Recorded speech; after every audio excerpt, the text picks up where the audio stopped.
Ressources Stratéco est fier de vous présenter le projet d'exploration uranifère Matoush.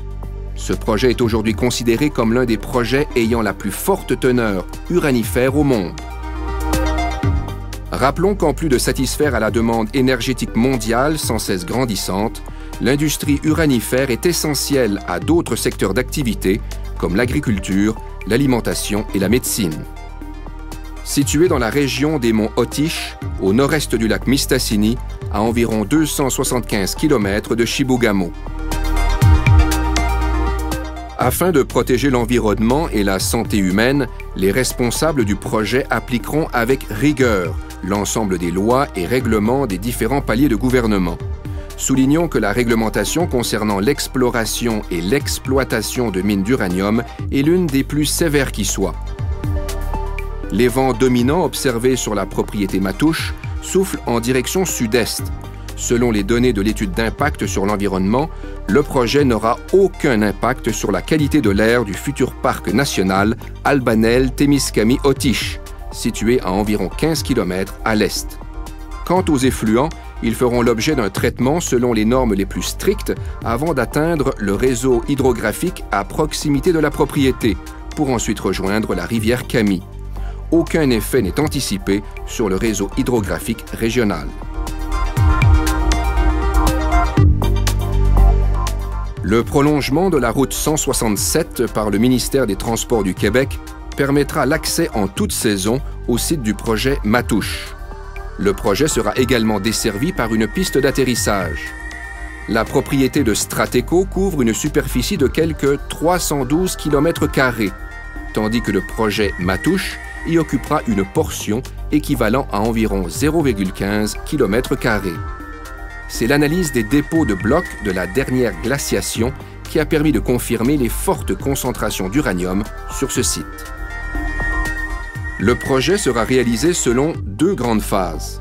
Une fois les autorisations et permis obtenus, la première phase, soit la phase d'exploration, s'échelonnera sur une période d'environ 24 mois. Si l'analyse économique qui en découle donne des résultats favorables, une nouvelle étude d'impact sera entreprise en vue d'obtenir les autorisations et permis requis. Ceci permettra de procéder à la phase suivante, l'exploitation proprement dite du site, sur une période d'environ 10 ans.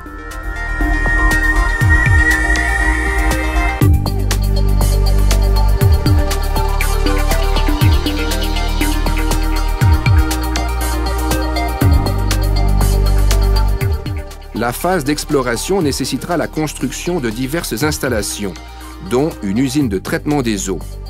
Elle permettra de traiter les eaux souterraines résultant, entre autres, des travaux d'excavation de la rampe et d'exploration minière.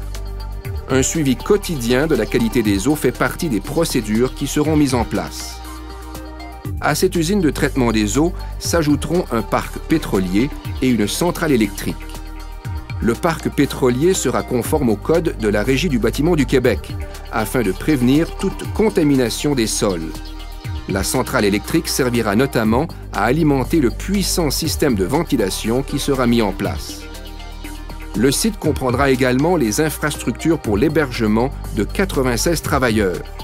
Soulignons que la main-d'œuvre locale comptera alors pour 15% du total.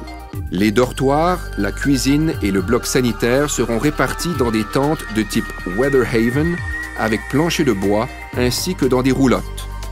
Un parc pour la matière organique servira au stockage de la terre de surface jusqu'à son utilisation au moment de la réhabilitation du site. La phase d'exploration souterraine nécessite également la mise en place d'une rampe d'une hauteur et d'une largeur de 5 mètres et d'une longueur d'environ 2800 mètres. Elle accueillera le matériel roulant utilisé pour les travaux d'excavation. Cette rampe sera dotée d'un système de ventilation conforme aux normes de la Commission canadienne de sûreté nucléaire. Ce système permettra l'évacuation de l'air vicié des galeries souterraines vers l'extérieur. La qualité de l'air fera l'objet d'une surveillance en continu pour assurer la sécurité des travailleurs. 2 haldes à stérile viendront compléter les installations de cette première phase. Elles pourront accueillir quelques 286 000 tonnes de roches.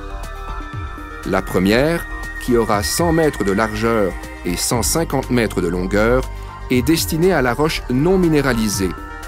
Selon les analyses chimiques et minéralogiques, cette roche stérile est non acidogène et non radioactive. La deuxième halde, d'environ 60 mètres sur 50 mètres, servira pour la roche faiblement minéralisée rencontrée durant les travaux d'excavation de la rampe et dont la teneur en uranium se situe à plus de 300 parties par million. Pour ce qui est du minerai excavé, soit environ 750 tonnes, il sera entreposé sous terre. Dans le cas où il y aurait un arrêt définitif du projet, un processus de réhabilitation de la totalité du site sera entrepris. Il comprendra le démantèlement des bâtiments et équipements, suivi du reboisement à l'aide d'espèces indigènes ainsi que du pin gris et des aulnes.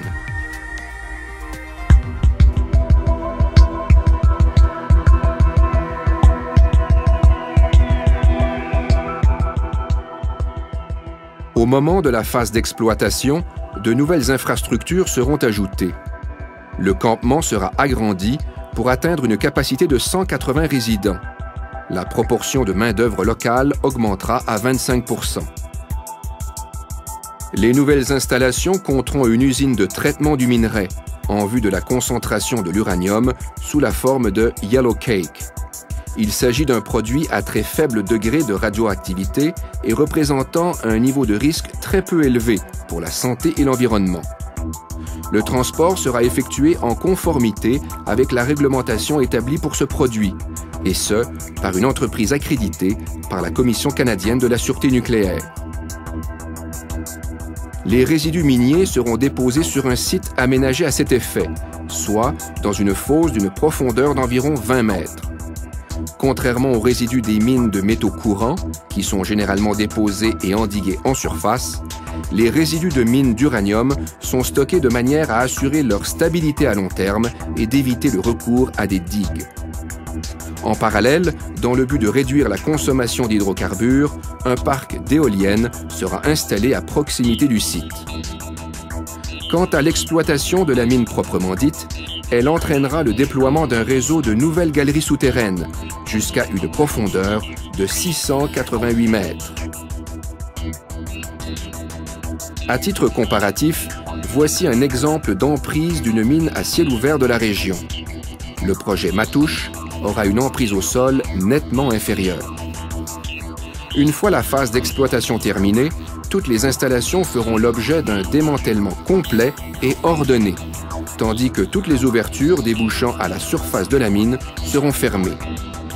Un processus de reboisement sera entrepris à la grandeur du site, avec des espèces déjà présentes dans la région, dont l'épinette noire, auxquelles s'ajouteront du pin gris et des aulnes. Le projet prévoit un suivi environnemental rigoureux sur l'ensemble du site pendant toute la durée des travaux d'exploration et d'exploitation. Une surveillance du site assurera la sécurité en continu des lieux. Strateco veillera à respecter l'ensemble des règles très strictes dictées par la Commission canadienne de sûreté nucléaire, autant en matière d'exploration que d'exploitation, ainsi que pour la réhabilitation du site. À cet effet, la Commission canadienne de sûreté nucléaire exige un dépôt en fiducie d'un montant équivalent à 100% des coûts de restauration avant le début de chacune des phases. Ressources Strateco vous remercie de votre attention.